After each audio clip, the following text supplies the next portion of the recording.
22, 1986, 2 araw matapos ideklara ni Pangulong Ferdinand Marcos na siya ang nanalo sa snap elections, inanunsyo ni Nooy Defense Secretary Juan Ponce Enrile at Nooy AFP Vice Chief of Staff Fidel Ramos ang kanilang pagtiwalag sa rehimeng Marcos. Kinagabihan, nanawagan ng Nooy Manila Archbishop Cardinal Sin sa mga tao na sumuporta sa mga nag-aaklas na sundalo. Minister Enrile and those with him have appealed for full and expressions of support. Those of you who wish to help, to do so. I ask you to boycott 7 banks. February 23, 1986, nanawagan na rin ang nakalaban ni Marcos sa snap elections na si Cory Aquino.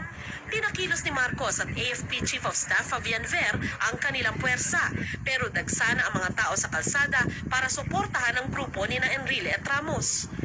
Napuno ng tao ang kahabaan ng EDSA, Ortigas at paligid ng Camp Aguinaldo at Camp Crame. Hinarang nila ang mga sundalong pinadala ni na Marcos at Ver. Nariyang lumuhod sa harap ng tangke at mag-abot ng bulaklak sa mga sundalo. Samantala, patuloy na dumarami ang mga opisyal ng militar na kumakalas kay Marcos. What is happening is not a coup d'etat, but a revolution of the people. Nakilala ang pangyayaring ito sa buong mundo bilang EDSA People Power Revolution, isang revolusyon na mapayapa at suportado ng sambayanan.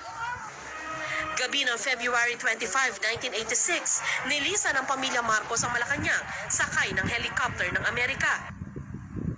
Tuluyang sinalakay ng mga tao ang Malacanang. Mga taong galit sa anilay kalupitan at pagmamalabi sa pwesto ni Marcos. Tuluyan ang nagwakas ang 21 taon ni Marcos sa pwesto. Simpleng pakinggan ang kwento pero marami sa mga bata ngayon ang hindi nakakaalam nito. Hindi pa sila pinapanganak noon at nang tanungin namin ng ilang mag-aaral sa public school, ito ang aming natuklasan. Ano yung alam mo tungkol sa People Power Revolution? Wala po. Pero naikwento yan sa'yo sa eskwelahan, na ituro yan, hindi ba? Sino mo naalali? Pag-aaway ng mga tao.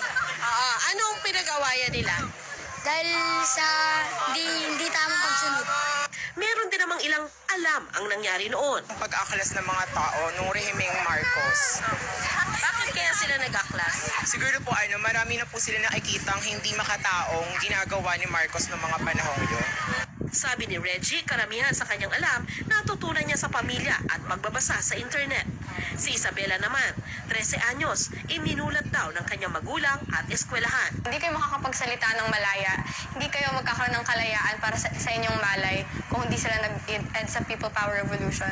So sana po maalala nila na ang kalayaan nila ngayon ay may bigat at kailangan nila yon itaguyod.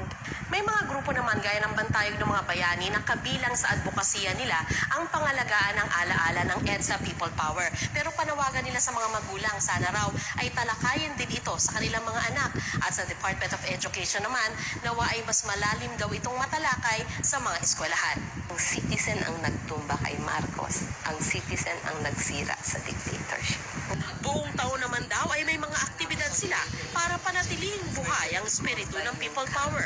At sa Sabado nga, magtitipon sila sa EDSA People Power Monument sa EDSA at White Plains Avenue. Sandra Aguinaldo, nakatutok, 24.